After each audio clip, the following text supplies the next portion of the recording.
So moved. Second. What'd you do? Did you make a motion? I made it. Okay, second. Beat you to it that time. Sign that one. These are ones where Ella prepared the first part and I prepared the second part, which nobody's probably seen yet. That is those.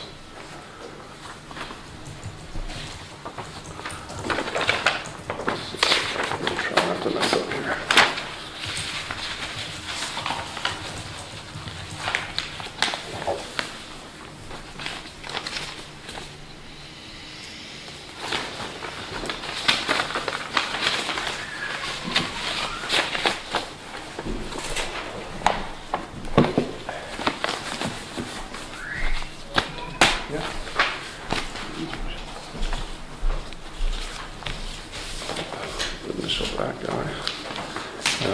That's the first part of that. Do you have? Yeah, I have the first part. Okay.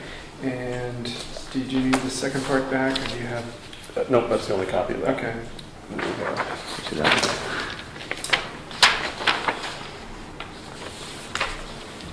So I can do that.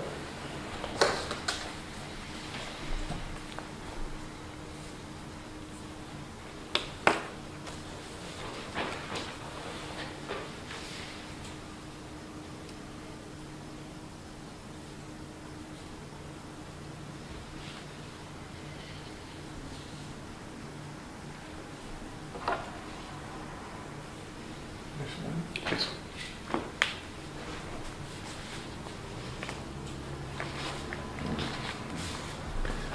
If there's doing these in public might be kind of difficult if there's additions or amendments we want to make to these. I guess if there are additions or amendments we want to make to the minutes on these, we could pass over approving them and go back into non-public to discuss what we want to do for changes. How do these look now? Fine. Good? Yeah. All those in favor? Aye. Aye. What number is that? I'm sorry. That is number 3. And And those sealed as well or not sealed? these were sealed. It's a litigation matter.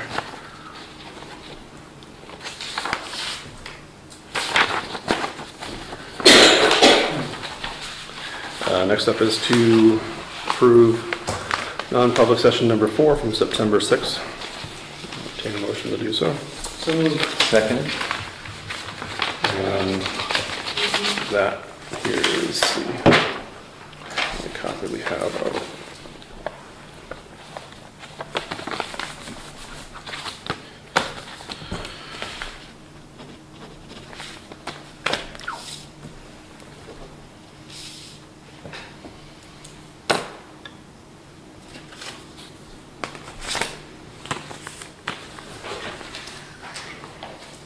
Okay, that should be John's name, as I recollect. Okay. Check with him on that.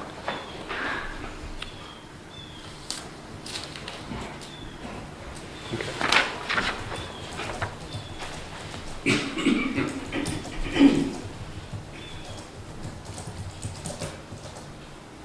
Yeah, you're right. Yep.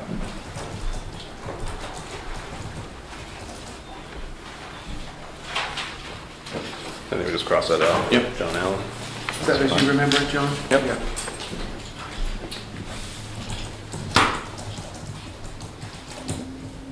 Other than that, are they okay?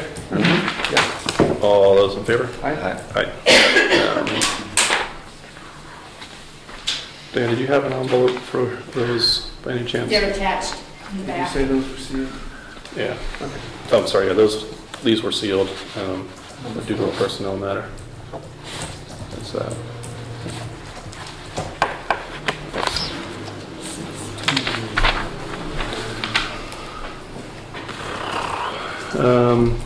Next up is to approve non-public session number 1 from August 16th.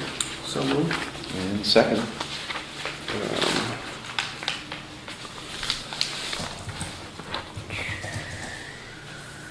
I'm all set with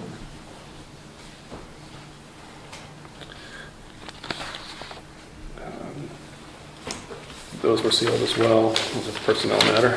Yeah.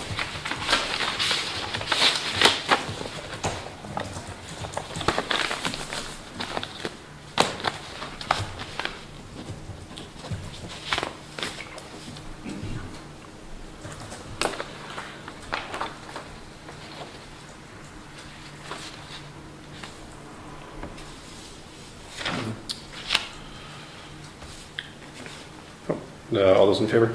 Aye. Aye. Martha, did we vote on the previous one, do you know? Yes. We did. Yes, we did. Thanks. Unanimous. And non-public session number 2 from August 16th. Entertain a motion to approve. So moved. And second.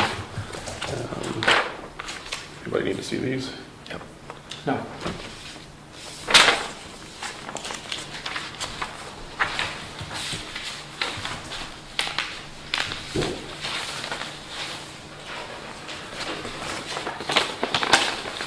These were sealed as well. What was that? Litigation. Right.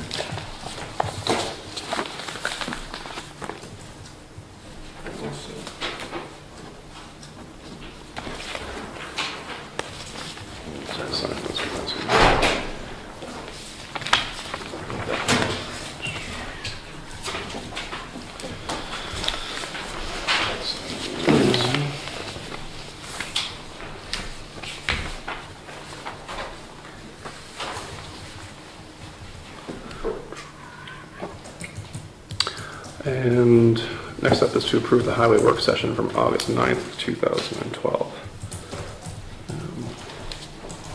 So moved. Second. All those in favor? Aye. Aye. Aye.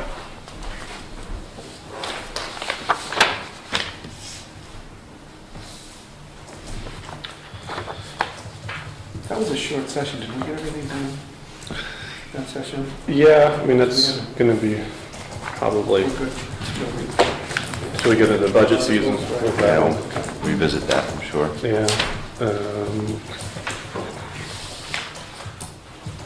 John Beatty is something about we need to sign those and initial these envelopes. And that brings us to the non-public session from May 17th, 2012. This is one we hadn't approved before. Yeah, I'm not sure what. These we sealed as well due to it's an elderly exemption discussion. So.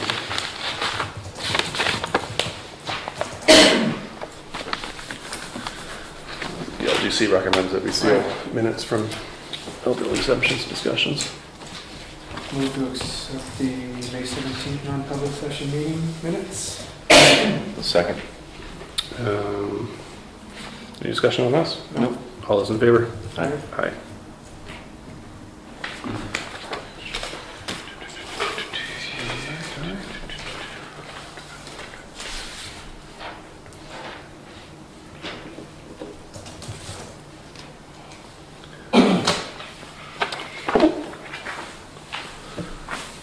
Well, I think that gets us through the minutes and gets us caught up. Phew.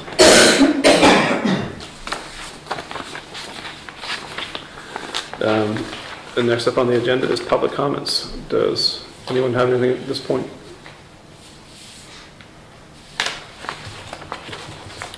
Hearing none, we'll move on to the police report. Come on up, Chief.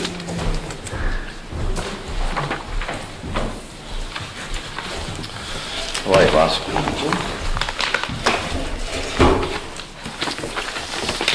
Okay, we've been doing some civil standby, which is kind of like a couple that is apparently heading for divorce court, and they are not able to be around each other, so we have to be there so that one party can get toiletries and medicines and things like that.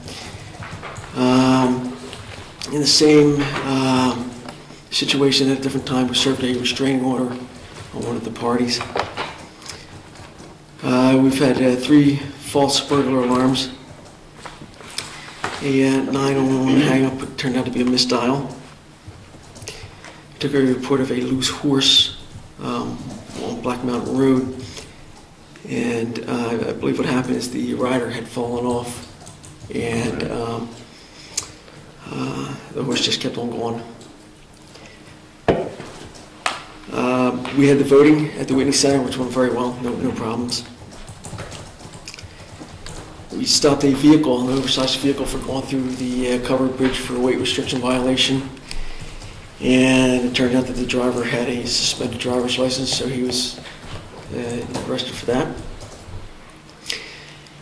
We participated in the 9/11 walk around the loop, which went great, no problems there. We responded to a vehicle down an embankment on Green Hill Road. The driver had gotten out, left it in neutral, and it just coasted and went down the side of the road. We stopped a vehicle for a defective equipment, and it turned out that the driver had 2 bench warrants.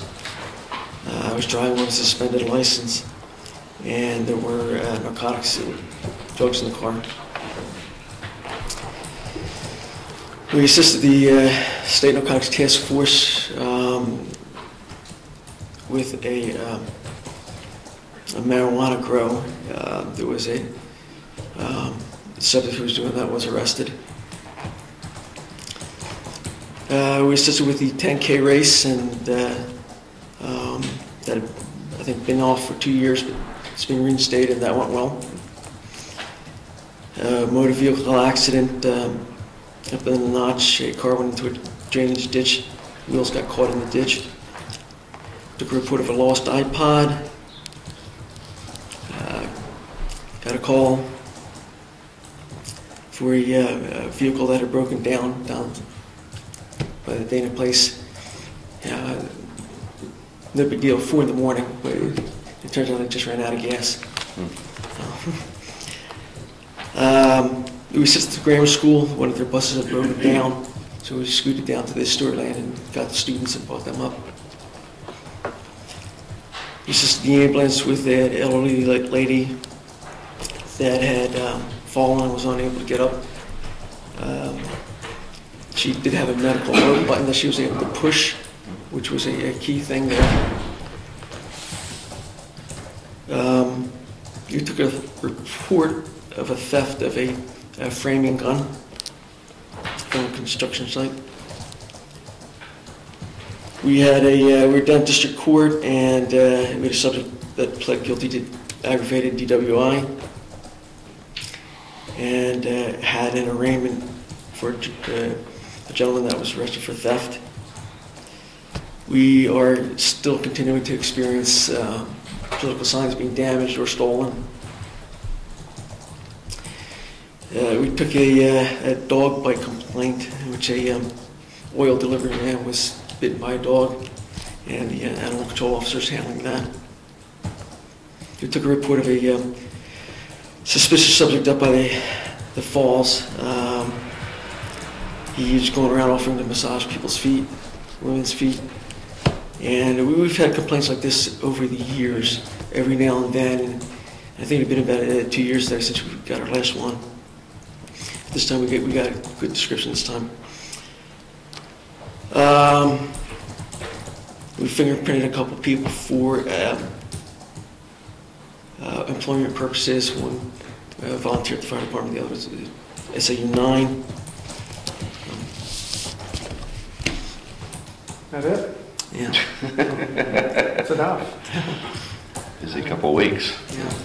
Thanks for helping out with the 10K race. I think that next year maybe one of the officers should actually maybe participate instead of just driving around with a cruiser. That's okay. That's a challenge there. If they give rides, I'll participate. Okay. Yeah. Very good. All right. Excellent. I have no questions. Thanks, Carl. Thank you. And that brings us to Dr. Carey. Yeah. If you'd like to come on up. As you know, you've been sponsoring and supporting Selectmen have supported Christmas Can Cure, and I'm a representative from Christmas Can Cure, where we bring wounded warriors to Jackson at Christmas time. And each year, you've found it important enough to make them honorary citizens of the town of Jackson. We have not selected the families yet. We will by the weekend. And those candidates will be coming to Jackson. We've already made the lodging and so forth. And it will be on December the 14th, which is a Thursday. And I would like to get your permission to prepare a proclamation from the board to proclaim them honorary citizens of the town of Jackson for this year. And I will prepare all those documents, give them to Diane, and at your leisure you can sign them, and I'll pick them up a week or so before the actual date. And I really would appreciate it if we could do that. It's been they really are very impressed with that, and we're getting better at doing what we're doing. So I hope you see your way to allow us to give them this proclamation again this year. And how many years have we been doing this? 2008. Since This 2000? is our 5th year. And how many people are you anticipating? Well, something's, I just gotten, we're doing things a little bit different this year in that I'm trying to get the community more involved, because my children and my grandchildren, unfortunately, just like me, getting older. And I need young children to play with those children. And so we decided that we needed to open it up to the community. And I was overwhelmed with people saying, yeah, I'll take my kids out of school and they'll play with them. It's Thursday and Friday in the afternoon. I'll take them tubing with them and stuff like that. So we're very excited that now we're going to have community involved in a much larger way, and hopefully we can just continue it and have these people involved with it as a group, as a Mount Washington Valley thing. I just came from Cranmore a few minutes ago. They just now, big problem we've had in the past is that last year, no snow. When the 14th or 16th, 17th last year. But now with the valley opening up a lot of activities that need snow, it's made it so that we can do anything we want to do. And for the first time this year, it looks like they're going to select a family with 3 children where the husband, the warrior, has just died. And as a result, we'd like to bring the widow with the children, and so we might have 3 families this year to participate. It's very interesting, and I've learned a great deal about the fact that the women in the world really make it happen when these warriors are down and out. So I hope you can see that your way to let's do it again. What's the age range of the children? We found that we really can't, we wait and bring maybe the following year, 7 years old, well, even 5, but not lower than 5. And we'll go to 17, 18. But we find that at that age, it starts to break off for them enjoying the Polar Express and that kind of thing. So we got to stay in that age group. So that's what I'm looking for now, are children that the spread might be between 7 and 12 or something like that. Those, I really need those children to make it all blend together. Right. And it looks like I probably have 7 or 8 children. And they raise hell at my house if I don't have anybody around. That sounds like a really good idea to try and recruit some volunteers. And I've had a few that have come out and said, yes, we'll, I'll bring one of my children, and that, so it may work pretty good, hopefully. What time is the ceremony on the 14th? Ceremony will be at 10 a.m. And I'm hoping that all of you or one of you will be there to give them the proclamations. I'd like to offer our strong support for what you're doing here. It's a wonderful program that you've developed here for this. I've witnessed several of the ceremonies that you've had, and they really are a lot of fun. I mean, it's really just neat to see the way you accommodate these folks and give them an advantage to take care of, give them the advantage of, enjoying our valley and its amenities. It's just a neat program to see. The ceremonies themselves they're a lot of fun. Last year it poured rain and it was cold. And I mean, you'd think that it would just be a miserable experience, but it wasn't. I mean, everyone there was just happy and having a great time. Opened them up and closed them. Would your son be available to speak again this year? Unfortunately, his children are getting older, and they still have school, and he lives in Nevada, so he won't be able to. So he said that I should bring some money with me. So if you remember last year, I couldn't believe it when he told them, I bet you can't play Malaguena, and I'll give you a C note if you do, and sure enough, they did. So, and we got that all on video, so it's really nice. I presented that whole program last night to the Kiwanians, in which they're very supportive and have helped me out a great deal because their fundamental goal is dealing with children. So the Kiwanians are going to provide me with children as well to participate from the Key Club at the high school. So that's going to help me out too. So I guess I'll have to make sure I get a C note. I don't know if it's a precedent you really want to set, though, but... I hope not. Well, thank you, and as I said, you have our strong support for that, so... Thank you. So, Doctor, I just wanted to clarify, my calendar's got the December 14th as a Friday. That's correct. Okay, I thought They come in, they'll all be coming in on Thursday night. Thursday. And the program starts at 10 a.m. on Friday, and it ends at 10 a.m. on the following Tuesday. So we give them the 4 days, and hopefully we'll have Santa's Village, Cranmore, Attitash has an adaptive ski program. This year I got one young man with a hand and a foot missing, and so we got to adapt that. I've already set that up. I'm amazed that they can put a boot on them, but they do, and they help them how to ski. And now that I have Cranmore and Santa's Village, I think with that we can keep them very busy. Because sometimes they complain they're too busy. Thank you. Thanks very much. Thank you for coordinating that. I guess we won't cut you out of the meeting after all, Andy, so move on to building permits.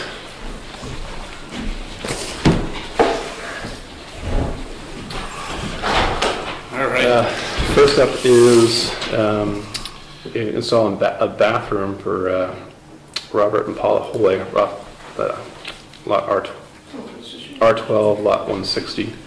Correct. And actually, Tom DeRoyne, the contractor that's representing the owner, is here. If we want to. Tom, you want to come on up, or you don't need to, but certainly be happy to address this with you. So we got an email on there. Yeah. It is that Diane's done some good research on this property, and at this point, it's of course up to the selectmen, but I would recommend that we give the applicant another 30 days, table this application and not act on it tonight, so that we can get the appropriate site setback set on the site plan, and so we can also look further into the requirement of septic permitting for this. Essentially, we've got build a 3-bedroom house with what appears to be a 3-bedroom septic, and they want to... Okay, well, there is a correction on that. It's only, okay.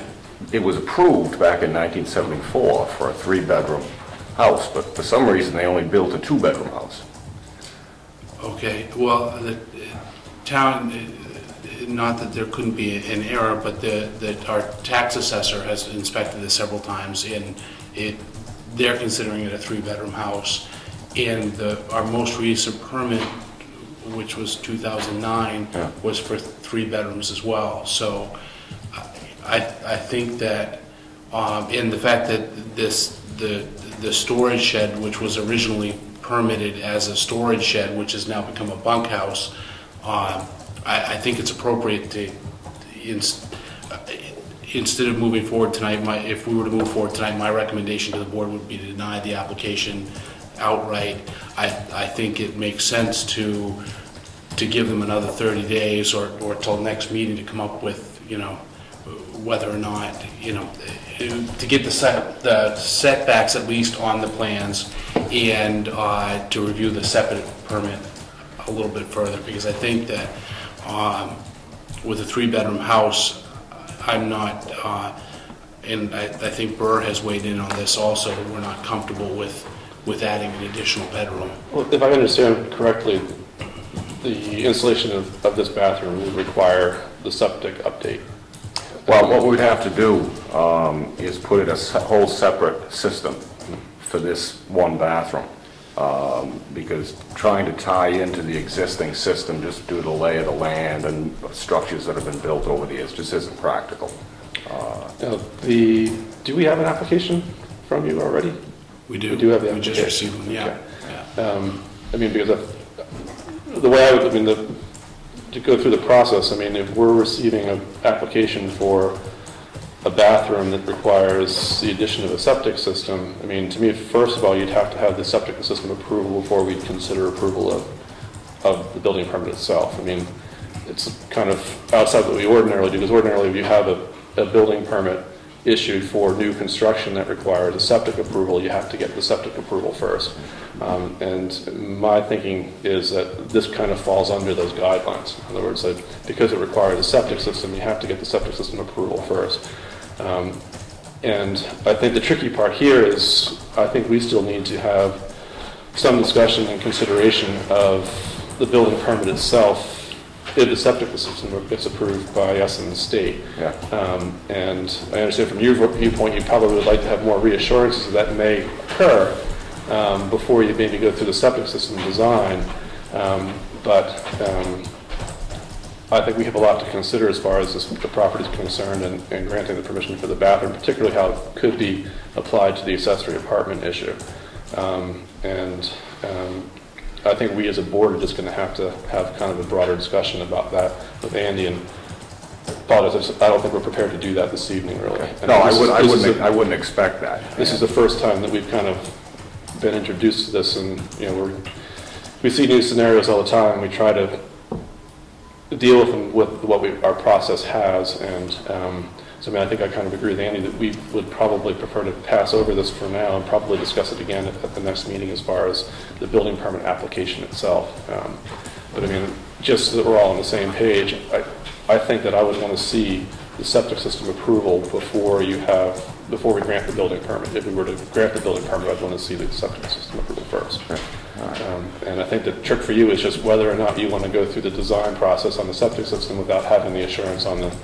Well, that's it. I'll have to discuss that with the owner. I mean, I met with Ron Briggs at the site. He's looked it over, and I mean, he feels as though, as far as setbacks, that sort of thing, it is doable to put a septic system there. That wouldn't be an issue. The issue is it going to be allowed? Period. Okay. And I mean, I know, Andy, you said that the act from 2009 said 3 bedrooms. Yeah. If you say that, I believe you. I haven't looked at the app in 3 years. But the house only has 2 bedrooms. I'm wondering if is that loft maybe being looked at as a... I think it probably is. I mean, I'd have to look at the tax card again, but our assessing department considers it 3 bedrooms. Okay. Well, that's kind of... that's something... I'm familiar with the home. I've been in it. I mean, I think it depends how you...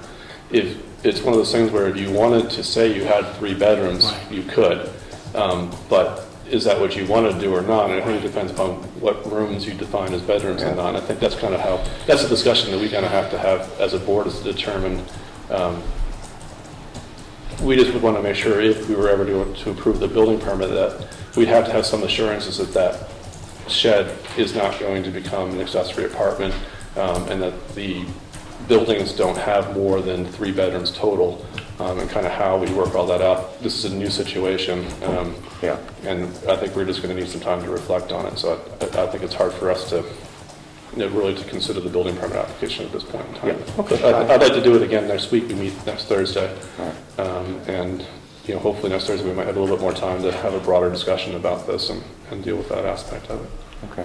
I would be curious to know if that loft is in fact a questionable 3 bedrooms. I mean, Sure. I think that the rooms Yeah. you might consider bedrooms would be the 2 in the basement level, because there is the 1 bedroom down there, and then the other room down there, if you wanted to consider that a bedroom, you could. If you wanted to consider it a mudroom for entry and exiting, you could. I think it really comes down to how you define rooms. Yeah. Well, the lower level has one bedroom, and there's some bunks in there, and the other room is just another family room. And the other thing I think that we need to consider as a board is you have an outside shed-lying building. Is there anything in our ordinance that prevents you from putting a bathroom in it? Yeah. I mean, if you get the septic system approval, maybe there isn't, maybe there is, but But currently, it's not plumbed. currently it's It's not not. plumbed. But they've got a bunkhouse there. It does, yeah, yeah. And I think our major concern would be the accessory apartment issue and whether or not this trips that concern or not. I think that's probably what our discussion will probably revolve around. So when you say accessory apartment, you're talking about perhaps if the building was plumbed, we put in the bathroom, would there ever end up with a kitchen? Yeah, in there? exactly. And at the very least, we'd want to know how to at least put that on the record in the file so that we can be assured that in the future it can't be said, well, we've always had an accessory apartment there, type of thing. And that's what our discussion, I think, would revolve around more. But I think that this is the best we can do for you this evening. Yes, no, I understand. But I mean, you're quite right. I was hoping, get some feel of where this may go before I go to the owner and say, well, we need to spend so much money on doing this and doing that. But I mean, by the size of it's a log shed, really. And I mean, by the size of it, to put a kitchen in really wouldn't be practical. Because it's too small. It only measures like 15 by 21. Yeah, we have other structures in town that are smaller that are considered now grandfathered accessory apartments, if you will. So it's just something that, I mean, I think we just want some time to digest it. It's new to all of us, really. I've had some time to think about it, but I don't think John and Bob really have yet. I was a little confused by the email, actually. I'm just more clear on it now, but it sounds like, Andy's suggesting here. The application, so before we act on it, so I think it gives you time to dot all your i's and cross all your t's, and it sounds like meet again next week, and I think that's a reasonable solution. Okay. That way we can have some time to bounce some ideas off Andy. Next week? Go from there. 3 weeks? Yeah. Yeah. One of those two. Yeah. Okay. Yeah, that sounds fine. I'll see if I can get enough stuff together for next week. If not, it'll just be pushed off to your next meeting. Very good. Thanks. All right, well, thank you for your time. Thanks, Tom. Okay, Andy, have a good one. See you, mate. So, All Have a right. motion to that or anything?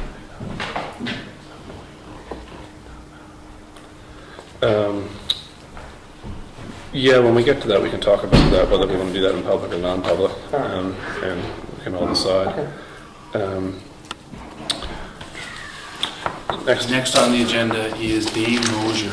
We had a building permit application for replacement of the sills under the house. I've been up there a couple of times. I haven't hit Mrs. Mosier on site, but I've met with the contractors twice. It's quite a project. The ICC, the data that we use to calculate building valuation, it really is, it's about half what actual construction costs are, but that's what how we calculate our building value data for the construction, for the permit fees. So unfortunately, it doesn't have a line item for sill replacement. Right. So I went up to meet with the contractors, and they weren't willing to share what it was costing for them to do that work. So what I did is I took construction data from Means, which is a nationally recognized cost program, and then I took 30% of that and came up with the value for what I would consider to be, reasonable replacement, or what the town would base their permit fee on. And I think we did issue a permit for this work, but I think there was just some question about value. We still haven't issued the permit Okay. yet. I think we were basing that on what the value was going to be. Okay. And am I correct in that the value estimated to be $7,566? Yeah. Under 10. I mean, to me, that's under 10,000, and Right. unless it extends outside the footprint, Okay. they don't need to have a permit. Okay. Would be my, And that's the.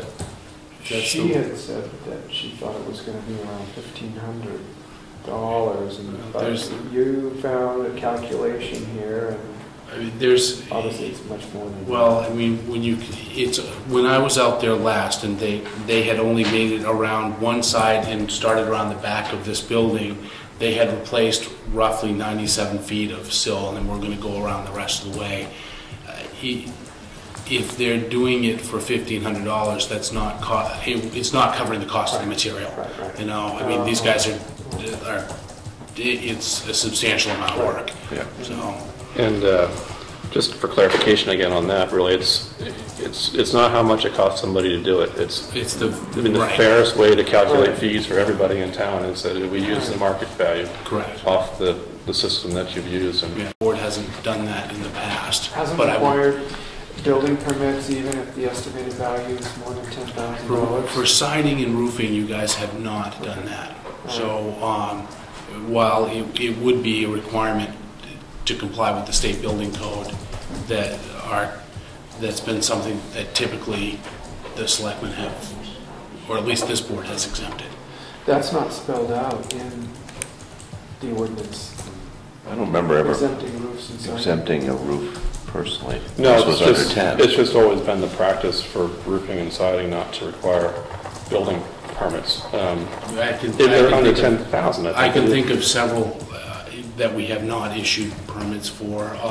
The lodge, they replaced their entire roof. That's considerably over $10,000. We've had, I'm trying to think of other roof projects. We've had several that we've had applications that we haven't issued permits on.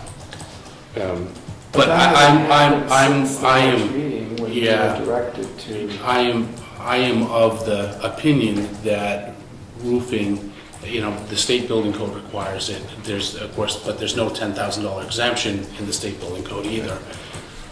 Right, but there is in our town ordinance. There is. But they think the work may go beyond 10,000 and they Yeah. won't know until they get into it.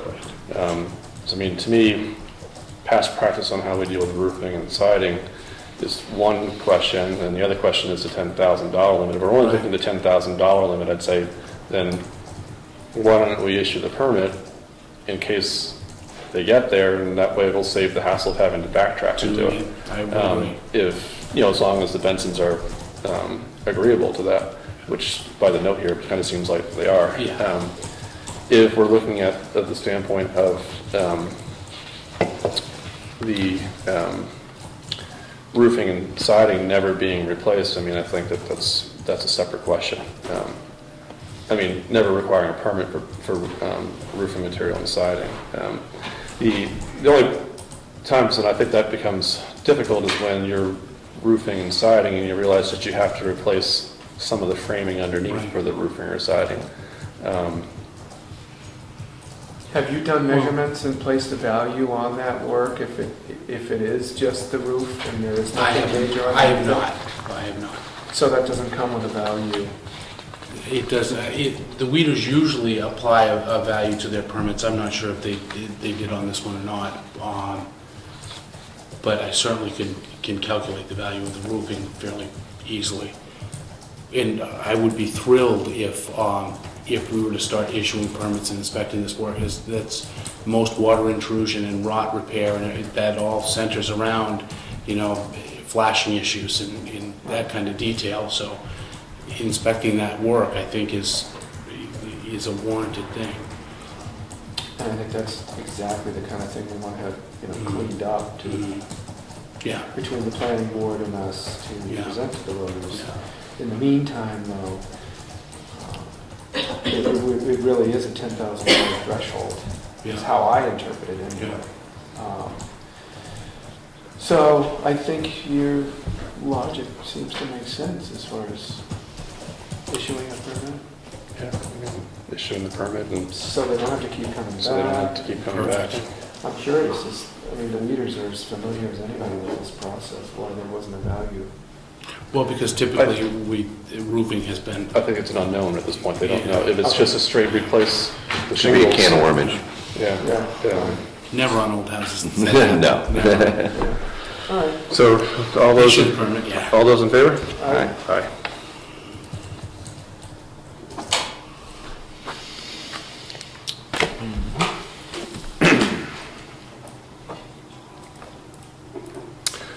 Next up is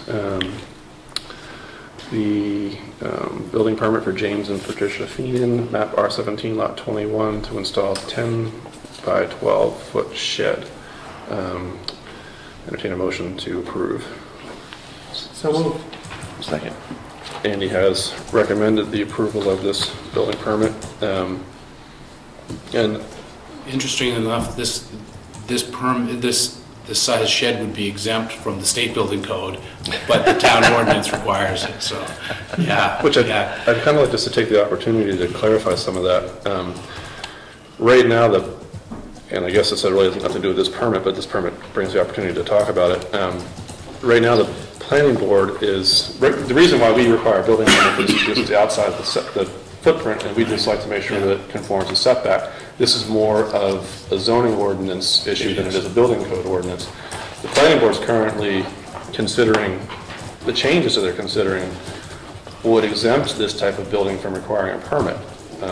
And is that something that we want to move towards? Does that make sense to us, or should we still require something like this to require a permit? It maybe doesn't need to have inspections done for compliance with the state building code, but it might need to have just a building permit to make sure that it agrees with the setback. Bingo. I think that's a great idea. While we don't need to, certainly an inspection for a 120 square foot shed, you know, I can't imagine any huge life safety issues there. However, setback, and, you know, that often becomes an issue when, you know, somebody shows up and the shed is on their property line. So I don't know whether, my thoughts with that would be that maybe we consider it that way. It still requires a building permit, but won't require inspections, and maybe we have a different fee structure I think that makes for all kinds of something sense. like that, where if it's exempt from the building code, it still requires a building permit, but because it's exempt from the building code, doesn't require inspections, has a fee that's less than I agree. everything that else, makes where perfect if sense. all you need to do is confirm that it meets the setback, Right. then Right. we're good to go. I think that makes great sense. I don't know what else was in there that reminded me about this, but, so we're good with this one anyway. To approve? Yeah. All those in favor? Aye. Aye.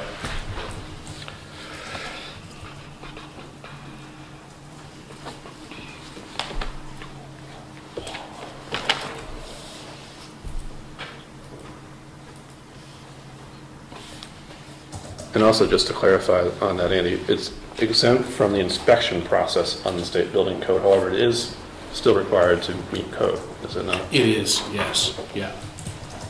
But the state doesn't require, you know, there's a list of items that are exempt from requiring a building permit be issued. Right. In a shed under 120 square feet happens to be on that list. Oh, I remember. Freestanding. I remember the other thing I wanted to mention about that. The House Bill 137 that was signed into law back in July does state pretty much that everything requires a permit now, so, Yeah. although that's, I think, to be resolved in the future, so, regardless of what it says in the code or not. That brings us to George and Joanne Graham, map R14, lot 13, I'm sorry, map R31, no, That's right. map R14, lot 13. Yeah. There you go. That sounds funny. And this is a Roof shingle another- replacement. Yeah, another roof replacement, and Um, the value of the work is over $10,000. Is over $10,000. So I would recommend that we grant that application. Entertain a motion to approve it. So moved. Second. That looks good to me. No sense. You want to see it? No. All those in favor? Aye. Aye.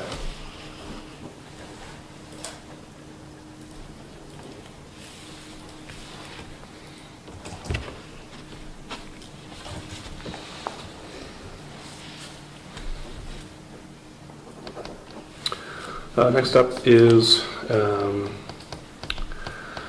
entertain a motion to approve the building permit to build a 24 by 24 foot garage for Edwin and Susan Loisel, map R31, lot 20.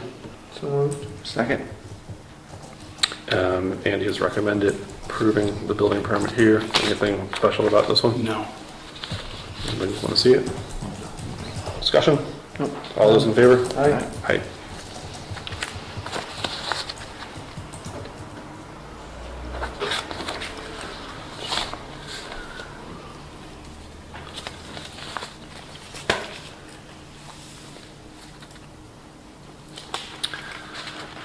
We received an application for plaster ceilings, exterior siding and painting. Andy's actually suggesting that a building permit is not required for this one. However, it is nice to see that the people submitted a building permit still for the work, because that's what they asked for. So This is for directly across the street. There's been some work going on. I've been asked countless times whether or not there's been a building permit applied for. I've been over there a couple times, met the new owner. He's very nice, and I've given him a building permit application directly across the street. Yeah. And I explained to him that, you know, while the town may not issue a building permit for the work that they're doing, a permit is required to be submitted. And application. Yes, yeah. So he was, you know, he was fine with that, and here we are. So I think we can just inform him that he doesn't need back to have a building permit. He has also spoken to the fire inspector, Yes. Goody, as well, Yeah. about what's going on there. And Goody's had pretty in-depth conversations what he needs to do over there, so. Yes, yeah, and I think we'll see another application. They're planning an addition, so we'll see another one coming here fairly shortly, I think. Next on the agenda is Holly Lewis. Why is this signed? Do you want to sign that? Which one's that? This is the one we just discussed. What Nope. was, Yes, as well as the Garage. You want to say? garage. Okay. Lunaterra is this one, which I was just going to flip over to here.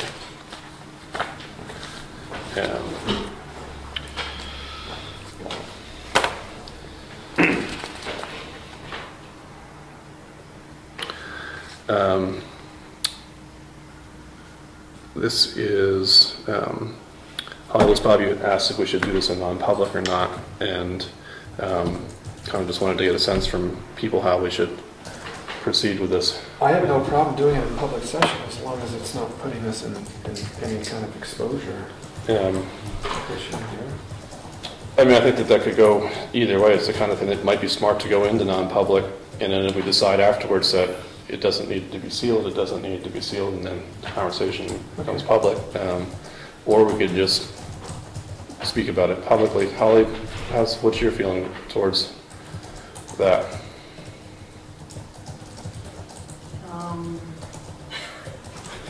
I don't really know what to say. Well, I would rather go through the inconvenience of clearing out the room and feeling protected than to wish we had done it and not have done it, to be frank. That makes sense to me. I'm good with whatever you guys come up with. I would make a motion that we enter into a non-public session to discuss item 5H on the agenda. Second. And that would be for litigation, which I believe Right. is E. E. Okay. All those in favor? Aye. Aye. Sorry for the inconvenience, everyone, but certainly, you planning on coming up? Yeah, So, absolutely. So we'll turn that off for a little bit now, and, or Hank, I'm sorry. when will you? We'll wait till John gets back. Okay.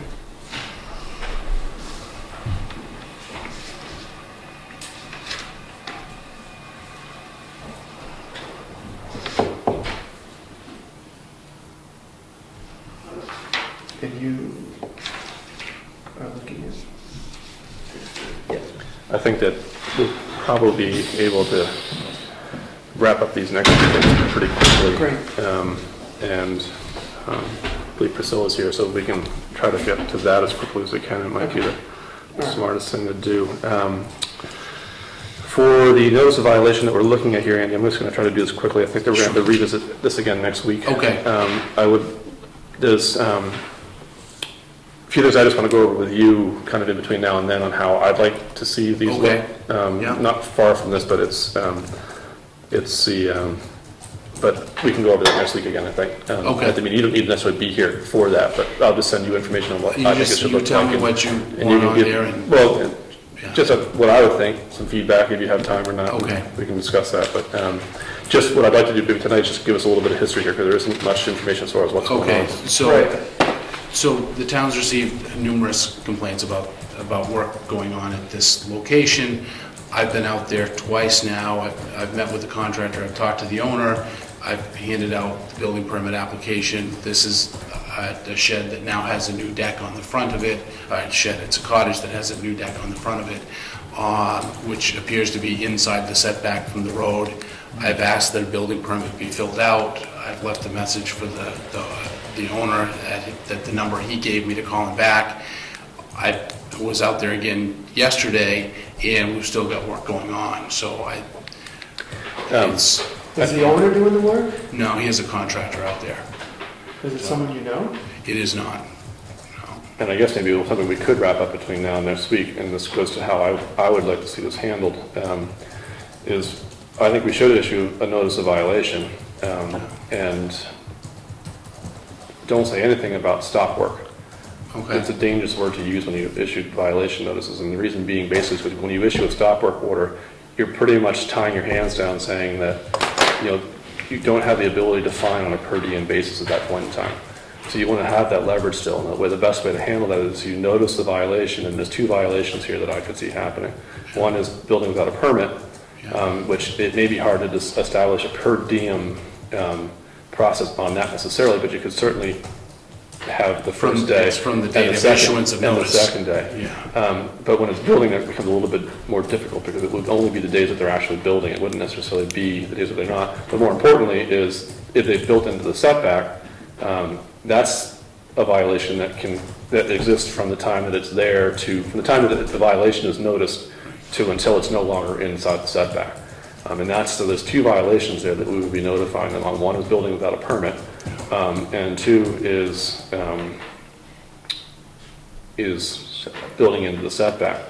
And I think that the way you issue the violation notice is that you're in violation of Jackson zoning ordinance 16, whatever it is, for building without a permit, and then violation of Jackson zoning ordinance, whatever the setback ordinance is.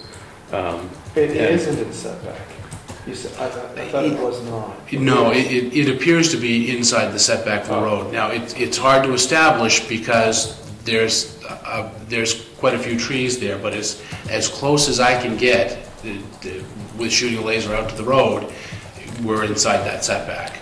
And it really doesn't matter whether we're wrong or right on that. We can still issue the violation notice. If we believe it to be, then we issue the violation notice, and we date that for whatever date that we can. Yeah. And say that, and then we say, be aware that, violations of this can continue $275 for the first day, and then $550 for subsequent offenses. Right.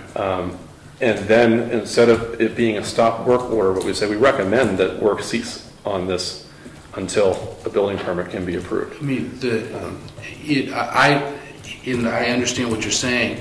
The building code does address stop work orders. I think it makes perfect sense to issue a stop work order, because at the point that if they continue building, it may very well be the point that there's a good case for equitable waiver.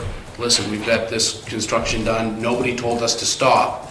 They just said we may be in violation. But that's more after the fact. And I understand what you're saying there, but I know I've sent it to you before, but what I'd like you to do is review the State Bar Association's recommendations on how to issue violations and notices. And one of the things they really caution against is that a stop work order should only be issued when there's an imminent life-threatening circumstance.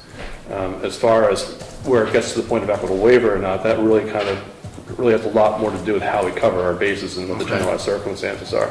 If it's something that we ignored continue to ignore for years, then the equitable waiver might come into play if we were trying to look for a way out of a situation. But if we're not looking for a way out, if we want them to comply, our best bet is to notice the violation, and then we have the most authority to say, listen, this is what we want you to do, how you can come into compliance and avoid the violation. Understand the clock started ticking the day we issued the violation notice. It hasn't stopped since then. This is the monetary fine you're looking at here. It's not necessarily what we want to do. We want you to correct the problem. Is the owner living on the site? He's not. Right next to it, though. So, Oh. I mean, he's, yeah.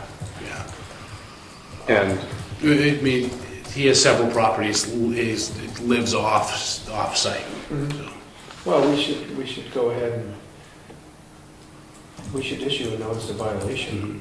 at the very least, I think we should. And if between now and next week, we decide that we should issue a stop work order as well. Right. See, because they're two separate things. The stop work orders usually don't have much to do with the violation orders where you can apply monetary fines. And that's the difference between, as far as the law is concerned. The code doesn't address that. The code kind of addresses the other aspects of it. But the laws, other than anything, kind of addresses the other side. And that's why that it's 45 pages and it's not a lot of fun reading, but You're talking to a guy that reads code books. But that publication put forth by the New Hampshire Bar Association really addresses that issue very well, and I think with a lot of clarity, and it makes sense. And so can we go ahead and issue a notice of violation? Does Selectman need to sign that? That's not the appropriate wording that they want. So let's get together, work on the wording, and I'll get the document revised. We can do this first of the week. I just don't, it's still, no matter how many trips I make out there, we're still not getting the message. I think we're approving the violation, and it's for building without a permit and for violation into the setback. Right. Whatever the one 16.2.1, I believe, and the other is 4.3.1.2. Yeah, that sounds right. So I'll rework this. Yeah. I'll send the draft out, and then Once we sign it, I'll deliver it. I think it's. Yeah. And we'll date it for whatever date we get that Yeah, noticed perfect. and then sent to them, and then the violation starts within basically whatever the mail works from there on out. Yeah. I think maybe I'll do the stop work at the same time, just so we. Prepare it? Yeah. Are you going to be here next Thursday? I can be. Okay, great. Yeah. Great, I think both these matters would be. Okay. Good Yeah. to be here. Thanks, All right. Andy. Thanks, guys. Thanks, Andy.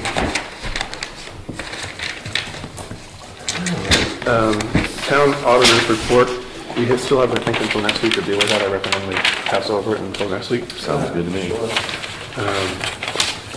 Is there a deadline with that needs to be dealt with next week? 45 days after we were given, and do you know when were we given the audit report today, Andy? Is it staying on there? No. Let me see, I have to, I've had it for, I have to look at my email. I could tell by looking at my email when I first sent it out. I'm pretty sure we still have till next week to. Okay. I think, yeah, we can put it next week. So we'll put that off until Okay. next week. All right. The cemetery lot agreements.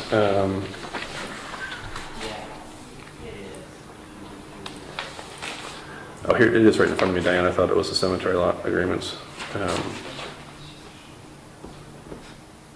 Date. I'll need that sticker.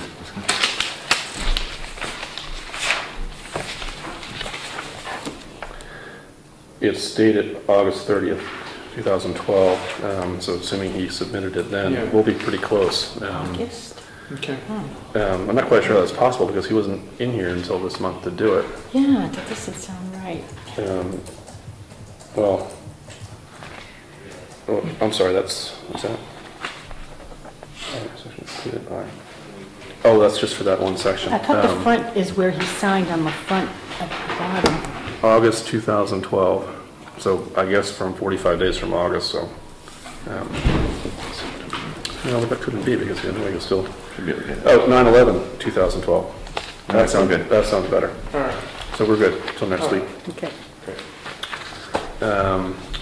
Entertain a motion to accept the cemetery lot agreement So moved. for John and Wendy McVeigh. Second. All those in favor? Aye. Entertain a motion to approve the cemetery lot agreement for H. Allen and Lynn Stevens. I'll move. Second. All those in favor? Aye. Sorry.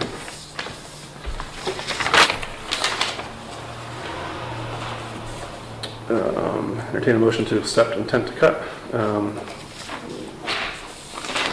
Garland Lumber, R4, Lot 57A1, 1223102. So moved. Second. All those in favor? Aye. Aye. Today's the 27th of the Yes. ninth month. This is. So this, entertain a motion to accept intent to cut for Joel and Susan Horn, and Maxwell and Foster and Colleen Coran, map 31, lot 1, 12-23107. So moved. Second. All those in favor? Aye. Aye.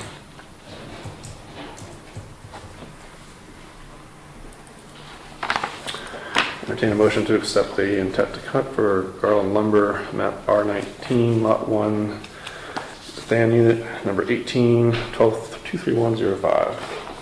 So moved. Second. All those in favor? Entertain a motion to accept the intent to cut for Garland Lumber, map R19, lot 1, stand unit number 19, 12-23106. So moved. Second. All those in favor? Aye.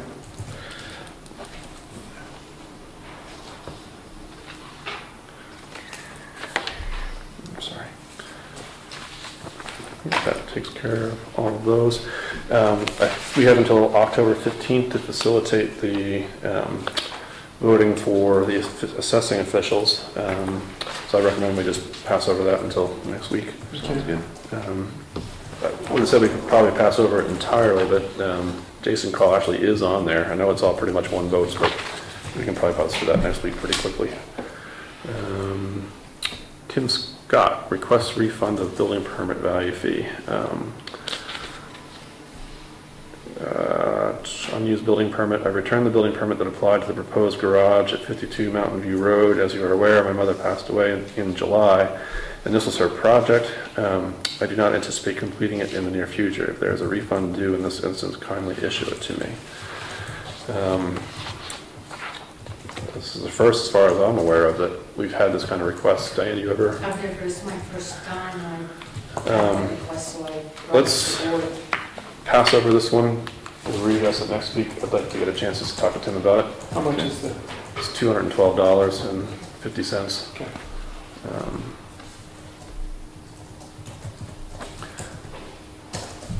I'd just like to talk to Tim a little bit about it and see if I can maybe get him to see a different point of view on that one a little bit, and before we kind of, because we may not need to consider it, I don't know, but I mean, I'd be inclined to kind of maybe not approve this type of thing, but I'd like to just, give Tim a chance to talk about it a little more for some feedback for him, so if that sounds right to everyone. Items 6, 9, and 10 we've got carrying over. Thank you to the Jackson Historical Society and Eastern Green Inc. for their generous donations toward the cost of the blue spruce tree planted at the town center. As what we're going to be using for a new town Christmas tree. We did have on last year's warrant article under maintenance of town property. Warren, in his graciousness, decided to contribute $400 towards the purchase of that, which I think was a very kind gesture on his part. And just as important, if not more importantly so, it's Eastern Greens continues to do several jobs for the town in which they don't charge the town the labor costs involved with doing it. I just think that they really deserve an extended thank you towards that as well. So I'd just like to thank Gary and Ellis Beers for their continued support of the town. That brings us back to public comment. Is there anything at this point, Dad? Two things real quick. One on, and I don't need an answer, just for your consideration. When people are replacing shingles on a house, painting a house, the house painting can go over $10,000. It was my understanding in the past, we didn't require building permits for those things. Don't need an answer, just for consideration. The other thing is with setbacks, meeting setback requirements, how does the town verify? Shouldn't it be on the property owner's responsibility to provide the town that the setback that he set or says is accurate, rather than the town verifying it, that the property owner would verify it? Well, I just think it puts the town in liability if the town starts saying, yes, we checked this and it's correct. well, it depends where you're looking at that. I mean, if it's on a building permit application that we're reviewing for approval, it would be the property owner's onus to show that the building project met setbacks. Sometimes we try to verify that, sometimes it's just clear that it isn't. But in the circumstance where there's no building permit, no approval, when there is something that projects into the setback, it is the town's responsibility to take action on that if we become aware of it, either through a neighbor reporting it or we become aware of it I ourselves. wasn't referring to the enforcement side.